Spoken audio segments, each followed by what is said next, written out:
Aujourd'hui, séance poule au programme. On va faire tirage vertical, tirage arrage, on va dire un autre truc à la poulie, et puis 2 machines pour le dos. Ensuite, arrière d'épaule. J'espère que j'aurai le pec deck cette fois-ci pour l'inverser et faire un exercice pour le dos, pour l'arrière d'épaule, pardon. Ensuite, 3 exercices pour les biceps et c'est bouclé. Voilà le programme d'aujourd'hui.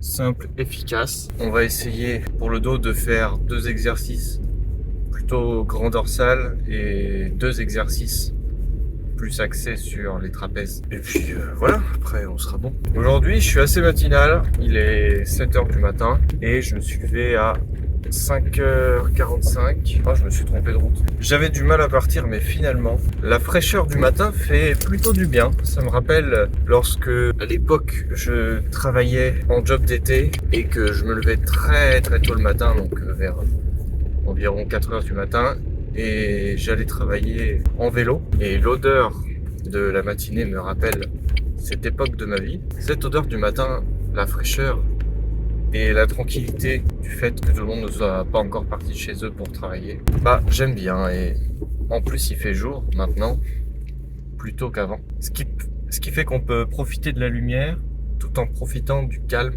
de l'avant heure de pointe. J'ai pas mal de courbatures d'hier et même d'avant-hier au niveau des jambes, donc j'imagine que j'ai plutôt bien travaillé. Honnêtement, je vous le dis, je pense pas que j'ai assez dormi cette nuit.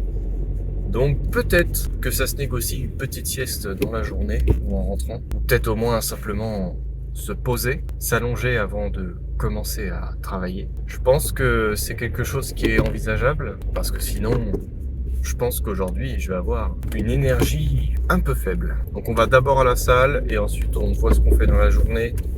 J'avais prévu de faire 2 vidéos pour ma chaîne principale, au moins de les tourner. Pour ceux qui savent pas, j'ai une chaîne qui parle de communication vidéo parce que mon métier c'est vidéaste, réalisateur vidéo pour les entreprises, et j'ai une chaîne basée sur ça. Donc j'ai plus qu'une vidéo en avance pour cette chaîne YouTube, et vu que c'est du multiplateforme, cette vidéo va aussi sur les autres réseaux sociaux, et d'ailleurs je fais plus de vues sur les autres plateformes que YouTube, en tout cas pour cette chaîne YouTube là. Donc je dis souvent que c'est pour la chaîne, mais finalement c'est plus pour les autres réseaux qui apportent un peu plus de trafic, on va dire. Donc là je parle de LinkedIn et d'Instagram. Pour la chaîne Muscu en revanche, j'essaye de me consacrer uniquement à la plateforme YouTube et d'essayer de faire en sorte de me contenter de ça et de faire uniquement avec ça.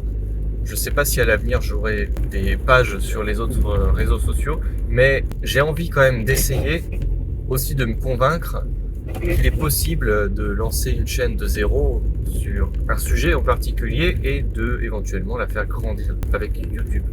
J'ai envie de me prouver ça, j'ai envie de savoir, et puis pas forcément crier sur tous les toits que cette chaîne existe. Pas besoin de faire forcément de la publicité. J'aimerais voir si j'arrive à faire grandir une chaîne de zéro. Alors après, j'en suis capable, mais est-ce que sur ce sujet-là en particulier, je suis capable de le faire? Et je sais pas. J'ai plein de stratégies pour d'autres types de contenus et je suis plus doué derrière la caméra que devant, même si j'aime bien les deux. J'ai tendance à mieux réussir à faire des stratégies pour les autres et pour mon travail directement, c'est-à-dire que si un client vient me voir, je lui fais par exemple une stratégie et puis je lui fabrique des vidéos et des contenus pour qu'ils puissent ensuite communiquer dessus. Mais quand il s'agit de le faire pour moi, c'est un petit peu différent. J'y arrive un peu, j'essaye. Mais c'est vrai que j'ai tendance à être beaucoup plus à l'aise derrière la caméra que devant, comme je suis en train de le faire, même si là je suis en train de parler d'une passion, donc la musculation, et donc c'est agréable finalement de parler de ça et de partager du contenu sur ce sujet-là qui vraiment me passionne, et c'est quelque chose qui fait partie de mon quotidien, donc voilà, ça me fait plaisir de le partager. Et honnêtement, ça me prend pas du tout plus de temps sur mes séances de faire des vidéos, parce que vous voyez, je filme pendant mon trajet, tout simple, et ensuite je filme pendant les séances, tout simple aussi, puisque la caméra, je la cale par terre, je la fais tenir sur mon shaker ou n'importe, et je fais ça pendant mes temps de repos. Donc au final, mes séances ne durent pas plus longtemps, et honnêtement, ça me prend pas forcément plus la tête de faire des vidéos puisque c'est assez simple. Après le montage à la maison, c'est une autre histoire, mais j'aime faire ça et j'aime produire du contenu. Donc, voilà, j'aime bien faire des petites vidéos quotidiennes sur cette chaîne YouTube. Après, le truc qui peut peut-être me faire poser, qui va me faire me poser des questions, c'est le fait que, les vidéos font pas beaucoup de vues. Pour l'instant, c'est le début. C'est dur de trouver un avenir lorsque les vidéos font 1 ou 2 vues, quoi. Certaines en ont fait plus, mais voilà, il faut tenir. C'est les moments où il faut pas lâcher, justement. Et il faut continuer. Et surtout, ne pas hésiter à se remettre en question. Et le point sur lequel il faudrait peut-être que je me remette en question, c'est le rythme des vidéos, qui est peut-être un peu trop rapide pour que YouTube mette mes vidéos en avant pendant un certain temps et puisse les faire fonctionner. Donc on va voir au niveau du rythme des vidéos, mais étant donné que je fais une vidéo par jour, que je produis une vidéo par jour, je sais pas si je dois le publier dans la journée ou si je dois attendre le lendemain par exemple et mettre, je sais pas moi, 2 jours entre chaque vidéo ou même 1 semaine. Genre. Mais si je fais ça, j'aurai un nombre de contenus très élevé et je sais pas quelle est la meilleure stratégie justement pour cette chaîne YouTube. Donc on va essayer, je pense, de tester plusieurs choses. Dites-moi dans les commentaires ce que vous en pensez et n'hésitez pas à réagir par rapport à ce que je dis et à donner votre avis, puis je vous réponds. À tout de suite, on va s'entraîner. Voilà, donc là je commence avec du tirage vertical. C'est un de mes exercices préférés et je commence toujours par ça parce que j'ai les meilleures sensations avec ça. Et c'est un peu l'exercice basique, on va dire.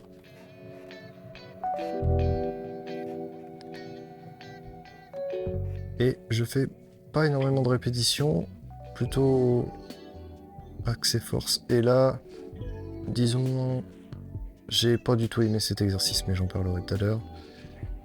Et j'ai fait 3 séries de 5 à 6 répétitions. Assez merdique pour celui-ci, mais le reste va tout rattraper. Cet exercice, je l'adore, il me procure vraiment des très bonnes sensations. Donc j'en abuse un peu, parce que j'ai des bons résultats avec.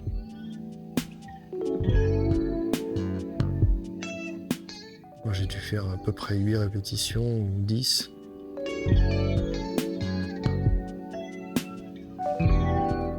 Et parfois je le fais en unilatéral aussi. Bon, celui-là, il est vraiment bien. Donc je le fais 1 fois par séance. Cette machine, elle est vraiment bien. Il y a aussi celle d'à côté qui est bien. J'alterne entre les deux.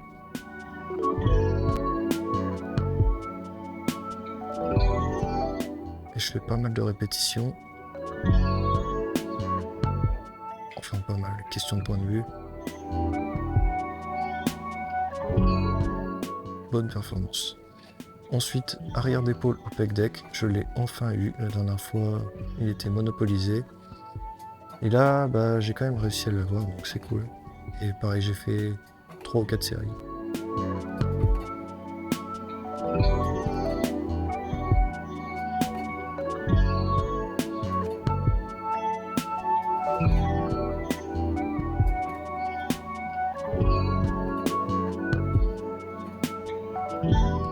Ensuite, j'ai fait du cœur et pour une fois, je me suis assis. Alors, je pivote et je me tiens droit. Ensuite, je vais enchaîner sur un autre où je serai incliné. Là, j'essaye de faire 8 répétitions, mais je crois que j'en ai fait que 6. J'ai 14 kg par main. C'est une performance qui me fait douiller, donc j'arrive pas toujours à faire 8 répétitions. Ensuite, donc voilà, comme je disais, je m'incline et je laisse pendouiller mes bras. Et ensuite, je tire. J'avais pas fait gaffe, mais je pivote aussi là, normalement je devrais pas.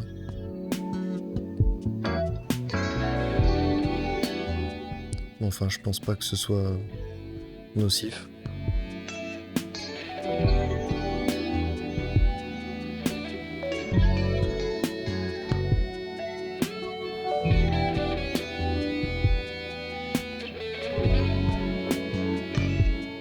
Ensuite, bah, j'ai fait ce curl-là directement, pupitre et guidé. J'aime bien cet exercice, je peux contrôler et bien me concentrer. D'ailleurs, je sais pas si vous savez, mais je suis en train de faire le montage dans mon canapé. Voilà. Si vous voulez avoir l'image de moi qui parle, je suis actuellement allongé. Là. Et petit aperçu à la fin de mon physique. Voilà, séance terminée. Je viens de remarquer que ce matin, j'avais pas activé le micro correctement. Du coup, je sais pas si le son sera bon, on verra.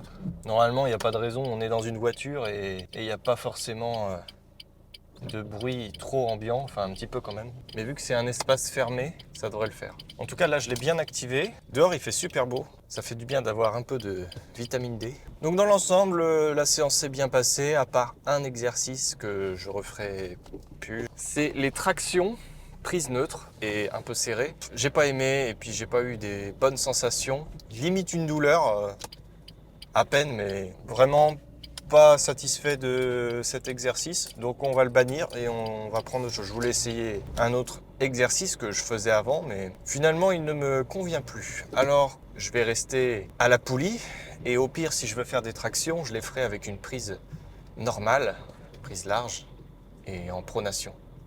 Parce que comme ça, enfin, je sais que j'ai des bonnes sensations quand je fais ça, mais on va dire que à la poulie, il y a quand même, je ressens quand même mieux mes dorsaux parce que je peux plus me concentrer. Et c'est pour ça que entre les tractions et la poulie, pour bien travailler le muscle, je préfère la poulie. Même si j'adore les tractions, au niveau des sensations, la poulie c'est mieux. Autrement, voilà, c'était une séance de routine.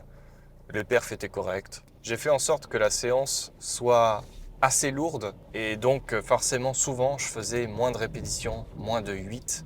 Donc ça veut dire entre 5 et 6. Donc voilà, la plupart du temps, 5-6 répétitions, lourd. Et des fois j'aime bien faire ça parce que c'est aussi pour prendre...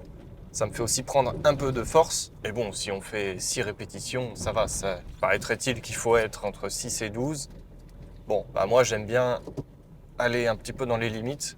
Et 6, même des fois 5, je m'en contente et grâce à ça, je prends de la force. Mais j'alterne, des fois je fais des séries un peu plus longues, des fois lourdes et courtes. Moi, je pense qu'il faut varier pour explorer un peu toutes les sensations et donner aux muscles différentes façons de travailler. Hier, sur mon autre chaîne, j'ai sorti une vidéo sur le minimalisme parce que c'est aussi quelque chose qui me suit tous les jours.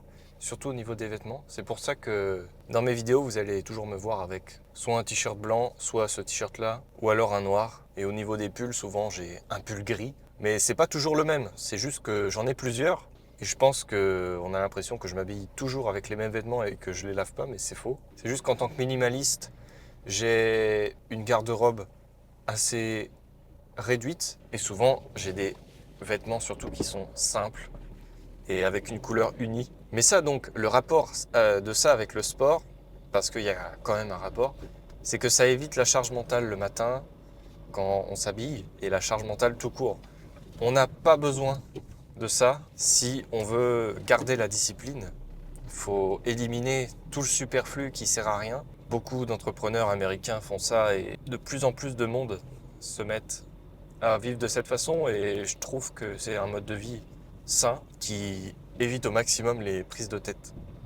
Quand on sait que le monde qui nous entoure nous prend déjà pas mal la tête. Donc si on peut éliminer du superflu qui sert à rien, bah moi je suis preneur, c'est pour ça que depuis quelques temps j'essaye de varier entre 2 ou 3 tenues et franchement je me prends pas la tête. Je dis pas qu'il faut s'habiller comme une poubelle, mais simplement voilà, des vêtements qu'on aime bien qui voilà, nous mettent un peu en valeur et puis on s'arrête là. Franchement, si vous avez plus que ça, vous allez voir. En règle générale, il est dit que on n'utilise que 20% de ce qu'on possède.